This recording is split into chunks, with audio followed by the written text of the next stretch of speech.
सावन का महीना भगवान शिव को अत्यंत प्रिय है। कहा यह जाता है कि इस महीने में मनवांछित फल मिलते हैं, लेकिन एक छोटी सी गलती भी भारी पड़ सकती है। ये हमारा खास पॉडकास्ट है जो हर शिव भक्त को जरूर देखना चाहिए। हमारे साथ खास मेहमान भी है, पंडित प्रकाश जोशी जी हैं। बहुत बहुत स्वागत है आपका। प्रकाश जी की शिवलिंग में जल चढ़ाने का सही तरीका क्या है? देखो, शिव जी में जल चढ़ाने से पहले मैं बताऊंगा, देखिए शिव जी कितने महान हैं। दो महान व्यक्तित्व त्रेता युग की, और कहीं ना कहीं दोनों ने शिव की स्तुति करी। देखिएगा, पहले अगर हम चर्चा करें तो जो रावण था उन्होंने लिखा, ओम जटाटवी गला ज्वला प्रवाह पावित स्तरे गले वलंब लंबिताम भुजंग तुंग मालिकाम डमट डमट डमट डमट निनाद वर डमर वयम चकार चंड तांडवम तुनो तुना शिवा शिवम। ये रावण ने ऐसी स्तुति की। और राम भगवान ने ब्रह्मा मुरारी सुरार्चित लिंगम निर्मल भाषित शोभित लिंगम जन्मज दुख विनाशक लिंगम तदपणमामि सदा शिवलिंगम।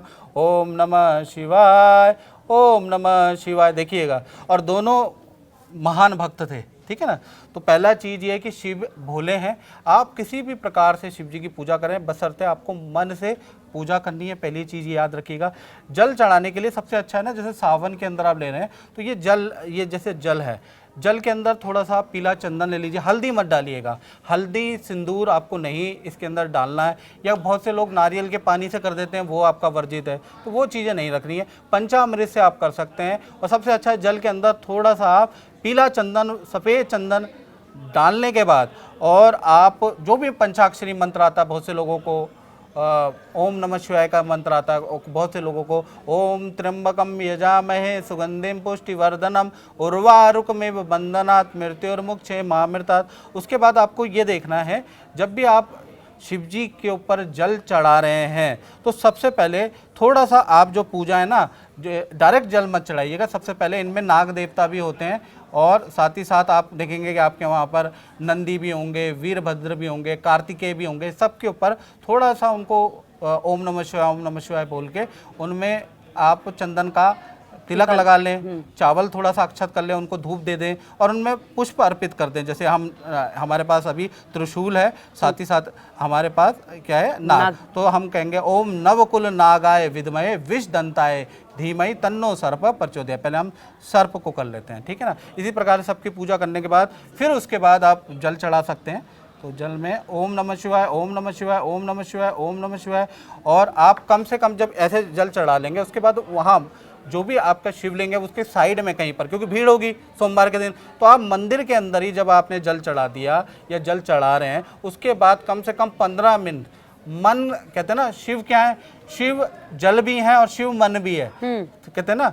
तो आपको क्या करना है, कहा भी जाता है और बहुत से लोगों ने कहा है कि मन चंगा तो कठौती में गंगा। तो ये है कि मन को आपको चंगा करना, और मन को चंगा करने के लिए आपको वहाँ पर बैठना है। ओम नमः शिवाय की कम से कम 5, 10 या 11 माला आपको करनी है। मन की शांति मिल गई ना तो शिव मिल गया आपको, तो मन से आप करिएगा। और शिव जी की ऐसी पूजा होती है जिसमें मानस पूजा होती है, यानी आपको कुछ नहीं करना, आपकी पूजा हो गई। ये मानस पूजा होती है, मैं अभी बता देता हूँ। ये शिव जी की ही में होती है, मतलब ये मानस पूजा कैसे होती है कि आपको कुछ नहीं चढ़ाना, मन से पूजा करनी है। उसके लिए ओम रत्ने कल्पित मानसम हिम जलम नाना च दिव्याबरम नाना रत्न विभूषितम मृगमदांग मोदांकितम चंदनम जाति चंपक बिल्ब पत्र रचितम पुष्पम च धूपम तथा दीपम देव दयानिधे पशुपते ऋतकल्पतम गृहताम। यानी मानस पूजा शिव भगवान की होती है। अगर आपने चढ़ा दिया तो अच्छा है, प्रत्यक्ष। और अगर आपने मनी मन में भी चढ़ा दिया, आपके पास नहीं है और ये स्तोत्र बोल दिया, नहीं भी बोल पाए, आपने कर दिया, तो भी भगवान को एक्सेप्ट है। तो ये मानस पूजा होती है इनकी। ठीक है। तो आपने बताया कि जो जल चढ़ाना है तो उसमें सफेद चंदन या पीला चंदन हमें डालना है, हल्दी नहीं डालनी है, सिंदूर नहीं डालना है। सिंदूर नहीं चढ़ाया जाता, ठीक है। और ये बेलपत्र चढ़ाए जाते हैं, धतूरा चढ़ाया जाता है, इनको चढ़ाने का सही तरीका क्या है? देखिए, जब भी आप इसका एक मंत्र भी होता है, मैं आपको बताऊं। जैसे जैसे बिल्वपत्र या तो 1 चढ़ाइए या 3 चढ़ाइए। अच्छा, या इसमें भी 5, संख्या हाँ, होती है? हाँ, 5 चढ़ाइए, 7 चढ़ाइए, विषम चढ़ाइए। पहला चीज़ ये हो गई। दूसरी चीज़, जैसे ये बिल्वपत्र है तो सबसे पहले इसमें आपको क्या होता है ना, चंदन लगाना पड़ता है। ओम साम शिवाय नमः बिल्वपत्रम नमः, ये ऐसे करके आप चढ़ा दीजिए। उसके बाद ओम साम शिवाय नमः बिल्वपत्रम समर्पयामि, ऐसे ये सीधा होता है, ये सीधा नहीं चढ़ाना, ऐसे बिल्वपत्रम समर्पयामि। मतलब सीधा आपको नीचे की तरफ रखना है। हाँ, ये जैसे ये पत्ता सीधा है ना, आपको ऐसे करके चढ़ाना होता है। ओम शाम शिवाय नमः बिल्वपत्रम समर्पयामि, ओम शाम शिवाय नमः बिल्वपत्रम समर्पयामि। ये आपने बिल्वपत्र चढ़ा दिया। इसी तरह से सीधा तरफ ऊपर की तरफ हो। हाँ जी, अच्छा, ऐसा क्यों? ऐसे ये बिल्वपत्र ऐसे ही चढ़ाया जाता है ना इसमें। अच्छा, इसको भी ध्यान रखना है। हाँ, बिल्वपत्र बहुत अच्छा है, घर के अंदर शांति के लिए बहुत अच्छा है। बिल्वपत्र चढ़ाने से मानसिक तनाव दूर होता है, तो बिल्वपत्र जरूर चढ़ाना चाहिए। साथ ही साथ ये देखिएगा, ये हमने आक ले लिया, धतूरा ले लिया, भांग ले लिया, ये भी भगवान शिव को चढ़ाया जाता है। ये इसलिए चढ़ाया जाता है, हमारे प्रकृति में इस समय पे ये भांग धतूरा और ये होता है, ये नशीली चीज़ें होती हैं, नुकसानदायक होती है, यानी कि इसको खाने से नुकसान होता है। तो बेसिकली क्या है कि भगवान ने तो विष पियाई है संसार को बचाने के लिए, तो ये चीज़ें भी चढ़ाई जाती है कि भगवान इनसे भी बचाए। अच्छा, तो इसलिए ये भी साथ में चढ़ाना हाँ, ये भी चढ़ानी पड़ती है। तो बेलपत्र, जैसे इसको कहते हैं धतूरा फलम, ओम शाम शिवाय नमः धतूर फल समर्पयामि, ऐसे करके हम चढ़ा देते हैं। ठीक है। उसके बाद आपके पास पुष्प है तो पुष्प चढ़ा दो, ओम शाम शिवाय नमः पुष्प समर्पयामि, ये इस तरह से आप चढ़ा दीजिएगा। ठीक है ना, इस तरह से चढ़ा दीजिएगा। और ओम शाम शिवाय नमः चंदनानुलेपयामि, जैसे चंदन से लोग चंदन चढ़ाते हैं ना, तो उसको लेपन कहते हैं। तो चंदनानुलेपयामि, ये चंदन का हमने लेप कर दिया। और अगर आपको मंत्र नहीं पता तो ओम नमः शिवाय, अगर ओम नमः जिसको शिवाय, मंत्र याद नहीं है तो आसान ओम नमः मंत्र वो शिवाय, क्या ओम नमः कर शिवाय। सकते उसके हैं? बाद आपने जैसे आपने ओम नमः शिवाय कितनी बार बोलना है, या जितनी बार चाहे? जितना कम से कम अगर देखा जाए तो 15 से और 40 मिनट तक आप बोलें। अच्छा, वहाँ बैठ के बोले। मैंने कहा ना, मानस पूजा जैसे आपने ये कर लिया, ओम नमः शिवाय इस समय पे कर दिया आपने, उसके बाद आप क्योंकि वहाँ भीड़ होती है शिवलिंग पे सोमवार के दिन, तो उस दिन आप मंदिर में कहीं बैठ जाएं, कोना ले ले कहीं मंदिर के प्रांगण के अंदर ही, और वहाँ पर एक जगह पे आप मानस पूजा भी शिव जी की करें। मानस पूजा का मतलब ओम नमः शिवाय का जाप वहाँ करें। अगर वहाँ नहीं है या तो फिर आप क्या करें कि अपने कमरे के अंदर मानस पूजा जरूर करें। ठीक है। अच्छा, कुछ लोग शिवलिंग में शाम के वक्त भी जल चढ़ाते हैं, क्या ये सही है? हाँ हाँ, चढ़ा सकते हैं शिव जी में, सुबह भी चढ़ा सकते हैं, शाम को भी जल चढ़ाया जा सकता है। नॉर्मल जैसे सोमवार का होता है तो सोमवार को कोई मुहूर्त नहीं देखा जाता। जैसे आप शिवरात्रि आएगी तो शिवरात्रि में एक विशेष मुहूर्त होता है जल चढ़ाने का, जिसमें कावड़िया जल चढ़ाएंगे, तो वो एक विशेष मुहूर्त चौगड़िया देखी जाती है, शुभ की, लाभ की चौगड़िया, अमृत की चौगड़िया वो देखी जाती है। या विशेष मनोकामना के लिए आप पूजा कर रहे हैं शिव जी की, और किसी ब्राह्मणों द्वारा अगर करवा रहे हैं तो फिर आपको या पूजा करानी है घर के अंदर, और आप रुद्राभिषेक कर रहे हैं। रुद्राभिषेक भी होता है इनका, जल से होता है, गन्ने के रस से होता है, संतरे से इनका अभिषेक होता है, शहद से इनका अभिषेक होता है, घी से इनका अभिषेक होता है, इन चीज़ों से इनका अभिषेक होता है। उसके अलग अलग पर्पस होते हैं। जैसे मान लीजिए अगर आप गन्ने के रस से आप कर रहे हैं तो गन्ने के रस से कहा जाता है, जैसे शादी विवाह में विघ्न बाधा आ रही है तो गन्ने के रस में सबसे अच्छा है ये अभिषेक करवाएं, या खुद ही आप 4 सोमवार को गन्ने का रस चढ़ा दें, वो भी ठीक तो जो है। शादी में विघ्न आ रहा होता है वो उनके लिए गन्ने का रस होता है। आपका घी क्या है, हमारा एक लिक्विड गोल्ड है। घी क्या है, लिक्विड गोल्ड। तो धन में वृद्धि चाहते हैं जो जातक, अच्छा, धन में अगर आप वृद्धि चाहते हैं या आयु में वृद्धि चाहते हैं, जैसे आयु होती है, घी क्या है, पुष्टिवर्धक भी है। तो क्या है कि अगर आप आयु में वृद्धि, बीमार रहते हैं या किसी तरह की फिजिकल कुछ एक्टिविटी ठीक नहीं चल रही है, तो उस जातक को बोलें कि थोड़ा सा घी लें, उसको गर्म करके भोलेनाथ में 4 सोमवार चढ़ाएं, ओम नमः शिवाय का जाप आप कर सकते हैं। तो ये आप कर सकते हैं। तो अलग अलग चीजें चढ़ाने का अलग अलग महत्व है। अलग अलग महत्व है। हमने धन की बात कर ली, हाँ। हमने बात कर ली जिसकी शादी में बाधा आ रही है। जी जी जी जी। और जिसको अगर हम देखें कि काम बिगड़ रहे हैं, कोई भी काम बन नहीं पाता है, उनको क्या करना चाहिए? देखिए, अगर काम आपके बिगड़ रहे हैं या नौकरी जाते हैं और चाहते हैं कि सावन में कुछ चमत्कार हो जाए, भोलेनाथ हमारे ऊपर कृपा कर दे, तो एक उपाय मैं आपको बताना चाहता हूँ। आप क्या करें, गन्ने का रस ले लें आधा गिलास, आधा गिलास संतरे का रस, दोनों को मिक्स कर लें। और ये जो 4 सोमवार जो हमने बताए आपको, उसमें आपको क्या करना है, शिव जी पे चढ़ा दें। शिव जी को चढ़ाते हुए ओम नमः शिवाय, ओम नमः शिवाय, ओम नमः शिवाय, ओम नमः शिवाय, ओम नमः शिवाय, ओम नमः शिवाय ऐसे बाहर भी बोल सकते हैं और मानस पूजा भी कर सकते हैं। तो शिव जी पे यदि आप चढ़ा देंगे, शिवलिंग पे आप चढ़ा देंगे, तो आप देखेंगे कि आपका नौकरी और करियर में जो प्रॉब्लम बाधाएं चल रही है वो दूर होती हुई नजर आएंगी। इसके लिए आपको मैंने बता दिया, आप करके देखें, इससे तो भगवान की कृपा आप पे प्राप्त होगी ही होगी। कहा ही जाता है कि घर में शिवलिंग नहीं रखना चाहिए। जिन लोगों ने शिवलिंग रखा है उनको किन बातों का ध्यान रखना चाहिए? देखिए, शिवलिंग अगर आप रख रहे हैं घर के अंदर तो छोटा शिवलिंग रखना चाहिए, जिस प्रकार यहाँ पर है। आप हथेली से बड़ा शिवलिंग मत लाइएगा, ठीक है ना। पहला चीज़ है, शिवलिंग में जो शिव का जो पत्थर होता है वो पत्थर नेचुरल होना चाहिए। ये नहीं आर्टिफिशियल आपने कोई सीमेंट का, टाइल का शिवलिंग है या धातु का शिवलिंग, नेचुरल कोई ना कोई सोर्सेज होना चाहिए, जमीन से आना चाहिए। या तो सोने का हो, चांदी का हो, तांबे का हो, स्टील का शिवलिंग नहीं रखना है, ठीक है, याद रखिएगा। या फिर किसी धातु का अगर आप शिवलिंग ले रहे हैं तो ज़्यादा अच्छा है। बहुत आज की डेट में मूर्ति की तरह शिवलिंग भी बन रहे हैं, देखे होंगे मार्केट में बिकते हैं, वो नहीं लेना चाहिए, वो शिवलिंग है ही नहीं। उनकी पूजा करने से कोई फल नहीं प्राप्त होगा आपको। अच्छा यही है कि गृहस्थ परिवार के लिए नर्मदा नदी में जो शिवलिंग निकलते हैं, नर्मदेश्वर जो शिवलिंग होते हैं वो रखें, वो ज़्यादा बढ़िया है, उसी को रखें। और एक हाथ इतना ही रख सकते हैं, इससे ज़्यादा मत रखिएगा। इससे ऊपर कौन रख सकता है? जो साधक है, जो सिर्फ शिव की ही पूजा करता है। यदि आपके मंदिर के अंदर शिव जी भी हैं, पार्वती जी भी हैं, गणेश जी भी हैं और साथ ही साथ कौन कौन है, दुर्गा भी हैं, आप किसी गुरु को भी मानते हैं, आप खाटू श्याम को भी मानते हैं, उनका भी है, तो आपके लिए छोटा ही शिवलिंग। अच्छा। यदि आप सिर्फ शिव जी को मानते हैं तब आप, अगर आप साधक हैं तो आप बड़ा रख सकते हैं, नहीं तो अन्यथा आपको दोष ही लगेगा। आपके घर के अंदर एनर्जी जनरेट हो जाएगी ज़्यादा और आपके परिवार को आप उसको खपा नहीं पाएंगे, जिससे क्या होगा, घर के अंदर कलेश होगा, ठीक है ना। क्योंकि अक्सर क्या होता है कि ज़्यादा पूजा पाठ करने से बहुत से लोगों को अच्छा फल नहीं मिलता। तो उसका कारण होता है कि आपने बहुत सारे देवी देवता रख लिए, अब आपने इनकी भी पूजा कर दी, इनकी भी कर दी, 4-5 घंटे लगा के या 2-3 घंटे लगा के पूजा कर दी। अब क्या हो गया, एनर्जी आपकी, क्योंकि पूजा से क्या होता है, पूजा से आपकी एनर्जी जनरेट होती है। एनर्जी आपकी हो गई 700 किलोवाट की, 700 किलोवाट की, और आपको ज़रूरत है 200 किलोवाट की। तो क्या होगा, फिर आगे झटका ही लगेगा आपको नुकसान होगा, आपके घर के अंदर कलेश होगा, उल्टा आपके काम बिगड़ जाएंगे। तो ऐसी कौन सी बातें हैं जो हर शिव भक्त को ज़रूरी पता होनी चाहिए? देखिए, ये अगर बातों के बारे में बात करूं तो सबसे पहला कि शिव जी पे जो भी शिव भक्त हैं उनको पता भी होगा कि पहला केतकी का फूल इनको नहीं चढ़ाया जाता है, तो पहला केतकी का फूल आप ना चढ़ाएं। दूसरा, इनको शंख से इनका अभिषेक नहीं किया जाता है, शंख से अभिषेक होता है ना, तो वो नहीं करते हैं। तो अब तांबे का लोटा ले लो, पीतल का लोटा ले लो, लेकिन शंख से आपको अभिषेक नहीं करना। तुलसी इनको नहीं चढ़ाई जाती, याद रखिएगा। और कभी भी अगर आप चावल चढ़ा रहे हैं तो थोड़ा देख लीजिएगा, चावल के टुकड़े टूटे फूटे नहीं होने चाहिए, पूरा साबुत, पूरा होना चाहिए। वो इस तरह से आप ध्यान रखना चाहिए।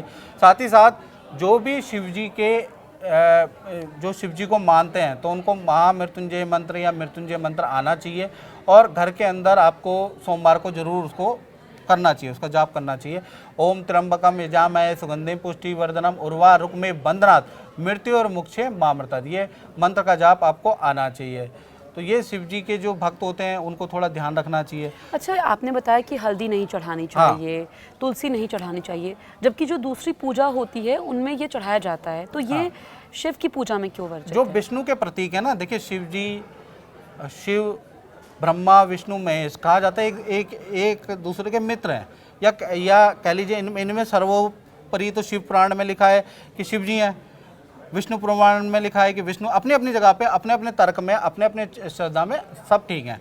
लेकिन इसमें क्या है कि जैसे तुलसी है, वो कहीं ना कहीं भगवान विष्णु का संकेत करती हैं, तो वो नहीं चढ़ानी चाहिए, क्योंकि तुलसी क्या है, फीमेल है, तो एक तरह से भगवान विष्णु से आका जाता है उनको। इसी प्रकार से हल्दी है, हल्दी भगवान विष्णु पे चढ़ती है, तो वो जो भगवान विष्णु पे चढ़ती है वो चीज़ हमें नहीं चढ़ानी चाहिए। या देवी का है, जैसे सिंदूर है वो देवी का है, या कोई आप वो लाल वस्त्र, वो लाल चुनरी है, चुनरी भी नहीं चढ़ाई जाती। तो ये सारी चीज़ें नहीं चढ़ानी चाहिए, याद रखिएगा।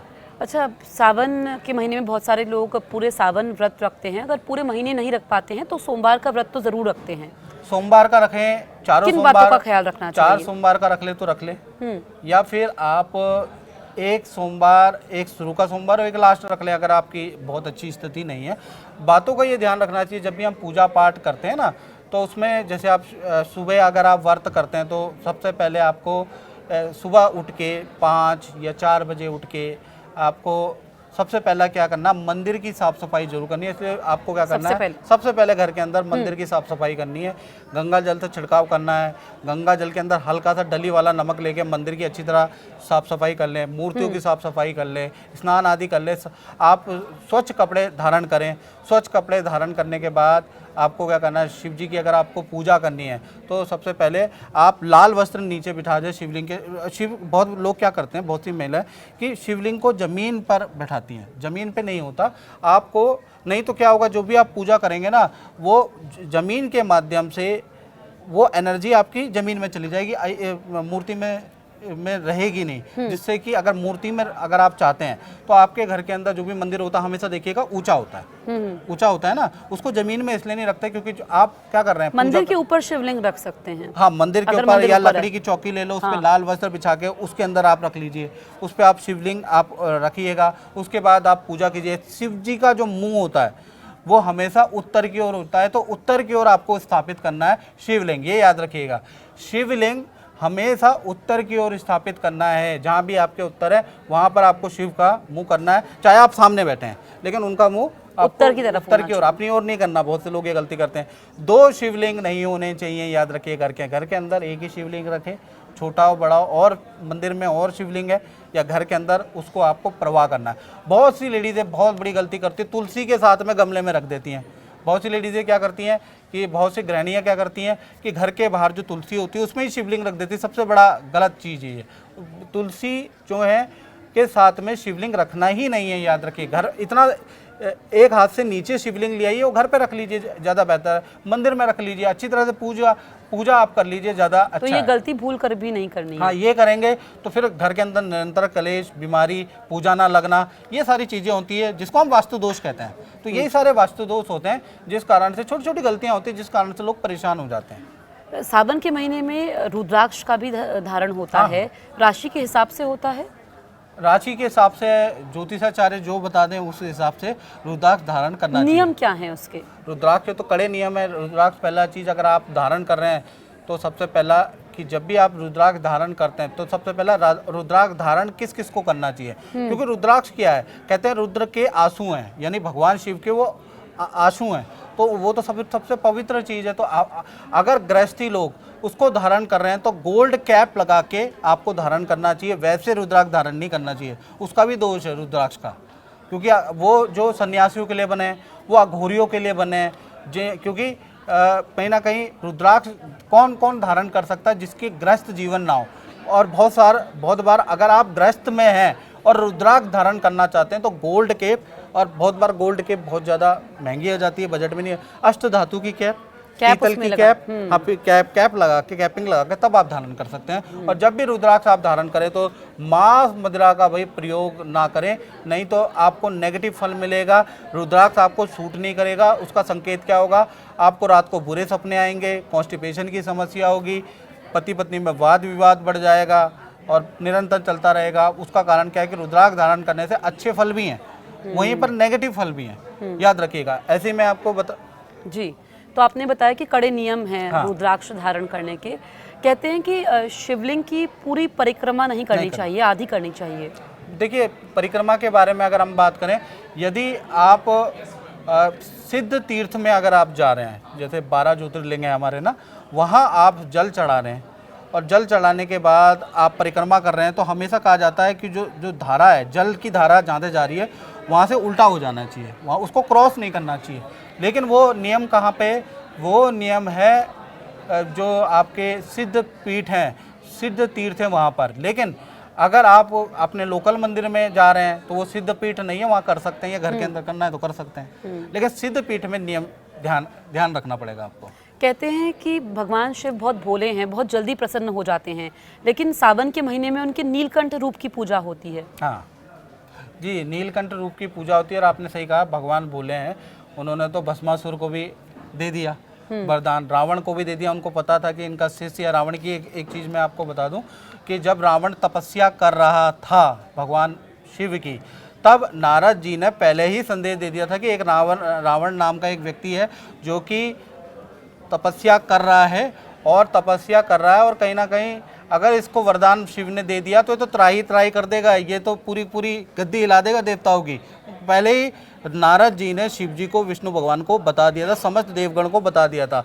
समस्त देवगण की कैबिनेट बाकायदा शिव जी पे गई, शिव जी से कहा कि प्रभु रावण को बिल्कुल भी आप वरदान मत दीजिएगा, नहीं तो ये त्राही त्राही माम कर देगा, ठीक है ना।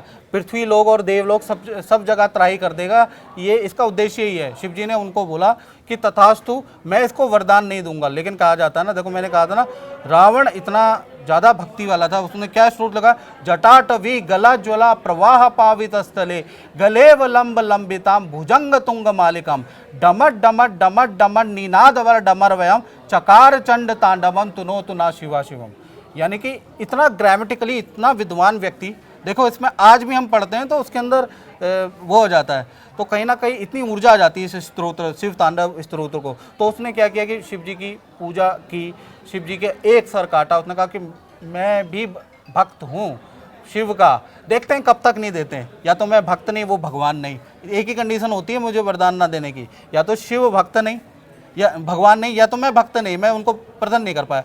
शिव जी ने रावण ने अघोर तपस्या की, एक सर काटा, 2 सर काटा, 3 सर काटे, कहीं ना कहीं 10 सर काट दिए। शिव जी हिल गए। शिव जी ने कहा इससे बड़ा भक्त कौन होगा, इससे बड़ा भक्त कोई नहीं। तो उन्होंने एकदम से बोला, जो उनके देवताओं की कैबिनेट है, भाई या तो मेरे को रावण को वो सिद्धि देने दो, या तो फिर मैं इस सृष्टि की त्राही त्राही कर देता हूँ। तब जाके कहीं ना कहीं शिव को, ये रावण को वरदान मिला। देखिए कि रावण की भक्ति इतनी है, तो ऐसा भी भक्त होगा, ऐसा भी भक्त होता है। शिव जी के भक्त तो अनेक अनेक प्रकार के हैं।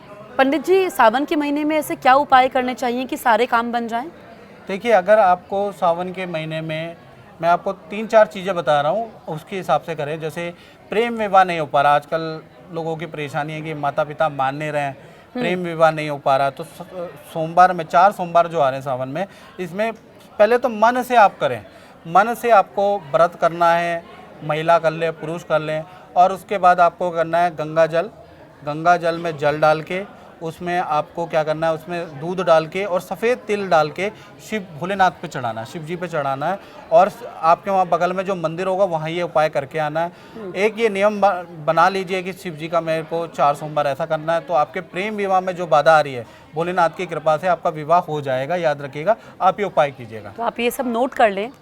अच्छा, जिनकी नौकरी नहीं लग रही है, बहुत परेशान है, हाँ। या नौकरी में है तो प्रमोशन नहीं हो रहा है, नौकरी जाने का खतरा है, उनको क्या करना चाहिए? देखिए, नौकरी, जैसे मैंने आपको बताया कि नौकरी के लिए आपको क्या करना है, संतरे का रस और गन्ने का रस, दोनों को आधा गिलास मिक्स करके, ठीक है ना, और उसके अंदर थोड़ा सा काले तिल आप मिला दें, ठीक है ना, और थोड़ा आप उसके अंदर शहद मिलाने के बाद, क्योंकि नौकरी लगने के लिए, पद प्रमोशन के लिए, नौकरी से संबंधित जो भी समस्या है, उसके लिए आपको 4 सोमवार को व्रत रखना है और भगवान भोलेनाथ यानी शिवलिंग पे चढ़ा दीजिएगा, ओम नमः शिवाय का जाप करते रहिएगा। तो आप ये देखेंगे 4 सोमवार अगर आप ये उपाय कर लेते हैं तो नौकरी में भी पद प्रमोशन हो जाएगा, नौकरी में जो काम रुके हुए हैं वो होते हुए नजर आएंगे। जिनके घर में कलेश रहता है, नकारात्मक ऊर्जा हमेशा रहती है, झगड़े होते रहते हैं, उनको क्या करना चाहिए? देखिए, कलेश हो या बीमारी हो, देखिए शहद क्या होता है, शहद और घी, बीमारी हो, पहले तो मैं बीमारी, आजकल डिप्रेशन होता है, बीमारी होती है, तो बीमारी हो तो घी ले लीजिएगा।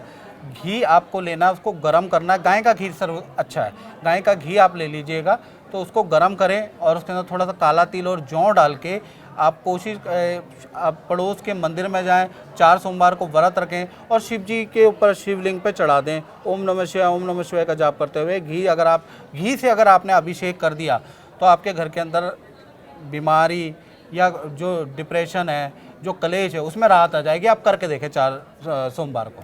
ठीक है। जिनकी संतान नहीं हो रही है, उनको क्या करना चाहिए? देखिए, अगर आपको संतान की समस्या है, संतान नहीं हो पा रही है आपकी, तो उसके लिए आपको क्या करना है, शहद लेना है। शहद एक आपको लेना है। शहद के अंदर थोड़ा सा गंगा जल मिक्स करके और जल मिक्स करने के बाद शहद ले लीजिएगा, गंगा जल मिक्स कर लेकर, जल मिक्स करके थोड़े से आपको काले तिल और जौ उसमें मिक्स करना है लोटे के अंदर, और अपने वहाँ जो मंदिर है, पति पत्नी दोनों जाएं, पहले उस दिन व्रत भी रखें, सोमवार की कथा भी घर के अंदर पढ़ें, या आने के बाद सोमवार की कथा पढ़ सकते हैं, वो और अच्छा फल देगी। तो 4 सोमवार को सबसे अच्छा कि आप ये चीज़ें मिक्स करके आप 1 लोटा जल ले जाएं, शिवलिंग जो होगा शिवलिंग में चढ़ाना है। शिवलिंग पे जो चढ़ाना है। मंदिर नहीं जा पा रहे हैं वो घर में कर सकते हैं। हाँ, घर में भी कर सकते हैं, छोटा मंदिर, छोटा शिवलिंग होना चाहिए। घर के अंदर भी आपको अच्छा ही फल मिलेगा, लेकिन छोटा शिवलिंग होना चाहिए। और जो पत्थर मैंने बताया वो नेचुरल होना चाहिए, या धातु सोना चांदी का बना हुआ होना चाहिए, कृत्रिम मूर्ति वाला शिवलिंग नहीं होना चाहिए, नहीं तो उसका फल नहीं है। जो प्रतियोगी परीक्षाएं दे रहे हैं, जिनके एग्जाम्स होने वाले हैं, उसमें उन्नति के लिए क्या करें? देखिए, अगर आप कंपटीशन सरकारी जॉब चाहते हैं, सीधी बात ये है, तो उसके लिए आपको 4 सोमवार को व्रत करना है, गुड़ का शिवलिंग बनाना है। गुड़ को हल्का हल्का आपको क्या करना है, गुड़ को हल्का हल्का गर्म कर लीजिएगा तो थोड़ा सा सॉफ्ट हो जाएगा, तो उससे शिवलिंग बनता है। तो शिवलिंग बनाने के बाद उसकी घर के अंदर पूजा पाठ करिएगा। सोमवार को पूजा पाठ धूप दे दीजिएगा, ओम नमः शिवाय कह के बिलपत्र चढ़ा दीजिएगा, धतूरा चढ़ा दीजिएगा। और उसके बाद आपको क्या करना है, उस दिन पूरा सोमवार का व्रत कथा वहाँ पर करनी है, या सोमवार की पूजा करनी है। और अगले दिन वो जो गुड़ का जो बना हुआ शिवलिंग है वो सांड को खिला दीजिएगा। आपकी नौकरी लग जाएगी। या फिर गवर्नमेंट या कंपटीशन एग्जाम में आपको दिक्कत आ रही है तो देखिएगा आप शिव की कृपा आप पे प्राप्त होगी, अगले साल आपकी गुड न्यूज़ आएगी। ठीक है। जो 12 राशि वाले हैं, राशि के हिसाब से कैसे करें पूजा? देखिए, राशि के हिसाब से अगर हम चर्चा कर लेते हैं, मैं आपको मंत्र भी बता दूंगा, आप नोट कर सकते हैं कि मंत्र क्या क्या होंगे। जैसे मेष राशि है तो मेष राशि को हेल्थ के लिए या धन में बाधा आजकल चल ही रही है, आपके ऊपर शनि की 7.5 भी चल रही है, तो उसको दूर करने के लिए पूरे सावन के महीने में आप एक मंत्र का जाप करें, ओम महेश्वराय नमः। ये मंत्र का आपको जाप करना है। और गन्ने के रस से शिव जी पे अभिषेक अगर पूरे सावन कर पाएँ या सोमवार कर पाए तो बहुत अच्छा है। उसी प्रकार से वृषभ राशि के बारे में बात करें, आपकी राशि के स्वामी तो शुक्र होते हैं, तो वृषभ राशि को घर का अच्छी ग्रोथ के लिए, रिलेशनशिप में अच्छी वृद्धि के लिए आपको क्या करना है, एक मंत्र मैं बता देता हूँ, वो लिख लीजिए, ओम पिनाकिने नमः। ये शिव जी का मंत्र है, ओम पिनाकिने नमः। ये मंत्र की पूरे सावन जाप करना है। और घी, वही तरल घी लेके और घी का अभिषेक आपको सावन या सोमवार आपको कर सकता है, तो घर में या मंदिर में कर लीजिएगा। जिनकी जो राशि है वो नोट कर लेंगे। हाँ, वो नोट कर लें। तीसरी है मिथुन राशि। तो मिथुन राशि के अभी बुध भी वक्री चल रहे हैं, पेट की प्रॉब्लम, रिलेशन में कटुता, ये सारी चीज़ें चल रही है, धन की अच्छी स्थिति नहीं हो रही मिथुन राशि की। तो आपको क्या करना है, एक मंत्र है, ओम शशि शेखराय नमः। ये मंत्र आपको क्या करना है, इसको नोट कर लें, इसको पूरे सावन में मंत्र का जाप करें। साथ ही साथ आपको क्या करना है, जल में शहद डाल के अभिषेक करना है शिव जी भगवान का, तो ये करेंगे तो आपको लाभ होगा। इसी प्रकार से कर्क राशि के बारे में बात कर लेते हैं। तो कर्क राशि के लिए शुभ मंत्र है, ओम शूल पाणे नमः। दोबारा मंत्र बोल देता हूँ, ओम शूल पाणे नमः। ये मंत्र का जाप आपको करना है पूरे सावन के महीने में। और गाय का दूध अगर आपको मिल जाए, भैंस का नहीं, गाय का दूध आप शिव जी पे चढ़ाइएगा और आपकी मनोकामना पूरी होगी। इसी प्रकार से अगर हम सिंह राशि के बारे में बात करें तो सिंह राशि पे अभी शनि की ढैया चल रही है, तो उनको थोड़ा कष्ट का सामना करना पड़ रहा है। सिंह राशि को कार्य में बाधाएं चल रही हैं, तो ऐसे में आपको क्या करना है, शिव जी को प्रसन्न करना पड़ेगा। तो उसके लिए पूरे सावन आपको एक मंत्र, ओम श्री नीलकंठाय नमः। तो नीलकंठ है उनका नाम एक, तो ओम श्री नीलकंठाय नमः। ये मंत्र का आपको जाप करना पूरा सावन के महीने में। और कोशिश करें कि संतरे का रस आप ले लें और शिव जी पे चढ़ा दें। कम से कम सोमवार तो जरूर चढ़ाएं, सोमवार जरूर करें। ठीक है, तो ये संतरे का रस आपको चढ़ाना है। इसी प्रकार से कन्या राशि के बारे में बात करें तो आपको क्या करना है, सावन के अंदर कोई भी दिक्कत आपकी चल रही है, धन से, काम से या रिलेशन में कोई दिक्कत है, तो एक मंत्र होता है, ओम उग्राय नमः। ये मंत्र का जाप पूरे सावन महीने में आप करिएगा। और गन्ने का रस आपको शिव जी पे चढ़ाना है, खासकर सोमवार तो आप चढ़ा ही सकते हैं, तो चढ़ा लीजिएगा। इसी प्रकार से हम तुला राशि के बारे में बात करें तो तुला राशि के शादी में दिक्कत और पर्सनल रिलेशन थोड़े 1-2 साल से बहुत बढ़िया नहीं चल रहे हैं, तो उनके लिए क्या है, पूरे सावन के महीने में ओम कपालिने नमः। ये शिव जी का मंत्र पूरा का पूरा एक माला करनी है ये सावन के महीने में। और आपको भी संतरे का रस आप कम से कम 4 सोमवार आपको शिवलिंग पे चढ़ाना है। इसी प्रकार से वृश्चिक राशि के बारे में बात करूं तो वृश्चिक राशि की सबसे बड़ी समस्या धन आ नहीं रहा है, डील क्लिक नहीं हो रही है, करियर में बहुत अच्छा नहीं हो रहा है। तो ऐसे में आपको क्या करना है, ओम गंगाधराय नमः ये मंत्र का जाप, गंगाधर यानी शिव जी हैं तो ओम गंगाधराय नमः ये मंत्र का जाप आपको करना है। शहद में जल डाल के शिव जी का अभिषेक करें, कम से कम 4 सोमवार तो करें ही करें। इसी प्रकार से धनु राशि के बारे में हम बात करें तो धनु राशि पे भी शनि की ढैया का प्रभाव है, हेल्थ पे बहुत बुरा प्रभाव है। किसी चक्कर में आप फंस गए हैं, चक्कर पे चक्कर, कार्य में बाधा चल रही है, ऐसे में आपको क्या करना, ओम भूत पते नमः यानी किसी भी बाधा को दूर करने के लिए ये मंत्र है, ओम भूत पते नमः ये मंत्र का आपको एक माला जाप करनी है, पूरे सावन में जाप करना है। साथ ही साथ जल में सफ़ेद तिल डाल के शिवलिंग पे आप चढ़ाएं, या घर के अंदर भी शिवलिंग है उस पर आप चढ़ा सकते हैं। मकर राशि के बारे में अगर हम बात करें तो उनके लिए सबसे अच्छा जो मंत्र है ओम रुद्राय नमः। मकर राशि का भी है कि मेहनत बहुत कर रहे हैं, उस हिसाब से इनको प्रतिफल नहीं मिल पा रहा है मकर राशि को, तो आपको ओम रुद्राय नमः ये मंत्र का जाप आपको करना है। और जल में मिश्री और दूध डाल के शिवलिंग पे आप चढ़ाएं, या 4 सोमवार को चढ़ा सकते हैं, वो आपके लिए अच्छा है। साथ ही साथ कुंभ राशि के बारे में बात करें तो इनके ऊपर 7.5 चल रही है शनि की।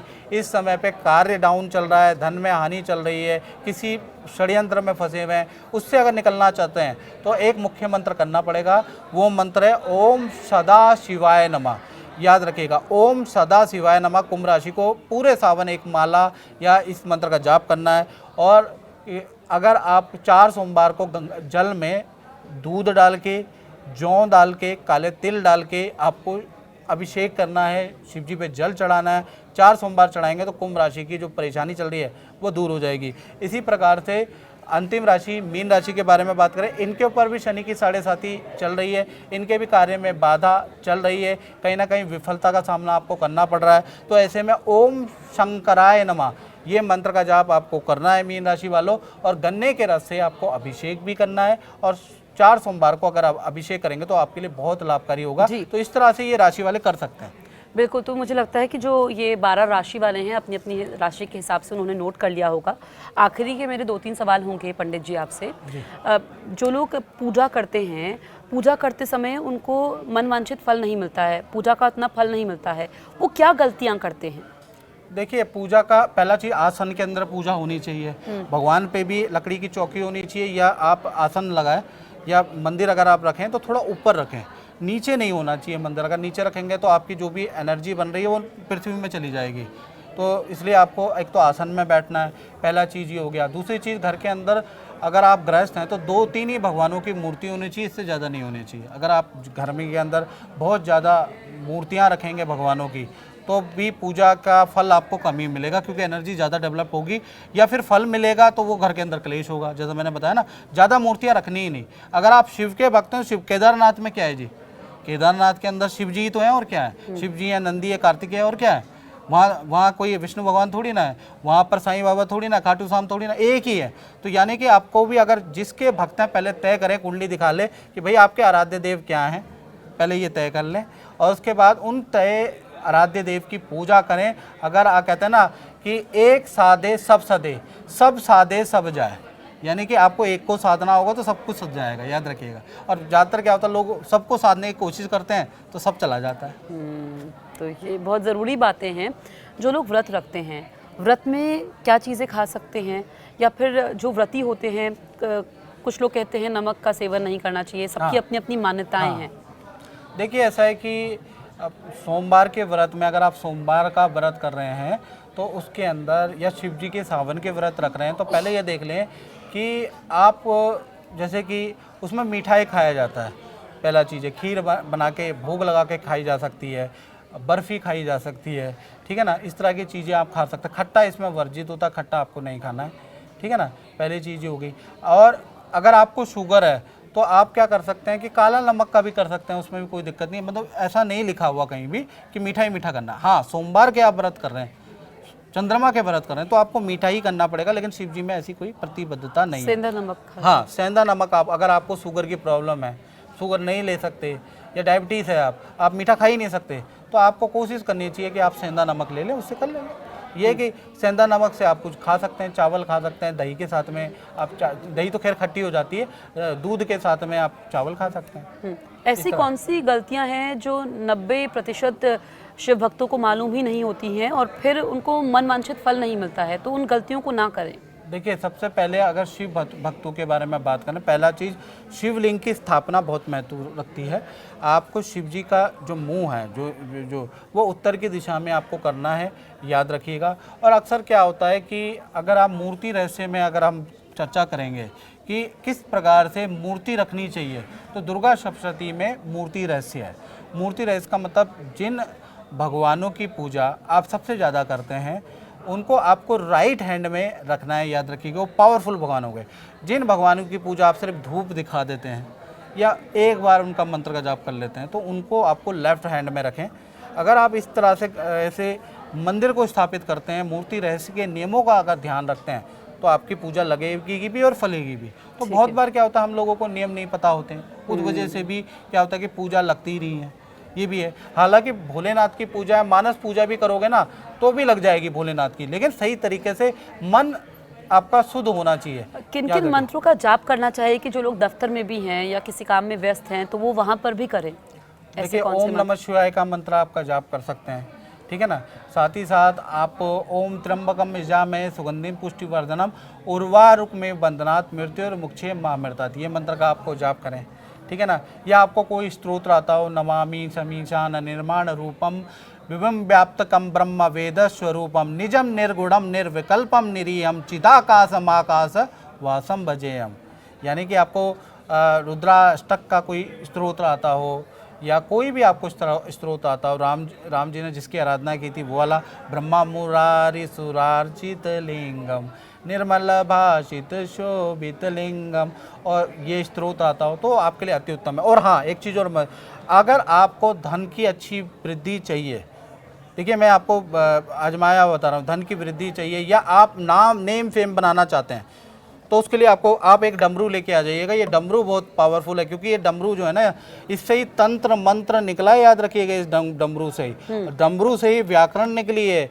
और डमरू सृष्टि का अंत में भी शिव जी ने 14 बार बजाया था। शिव जी के सृष्टि की शुरुआत में 14 बार बजाया और अंत में भी इसको 14 बार ही बजाएंगे। तो याद रखिएगा, ये डमरू अगर आप घर के अंदर बजाते हैं ऐसे शिव जी के सामने,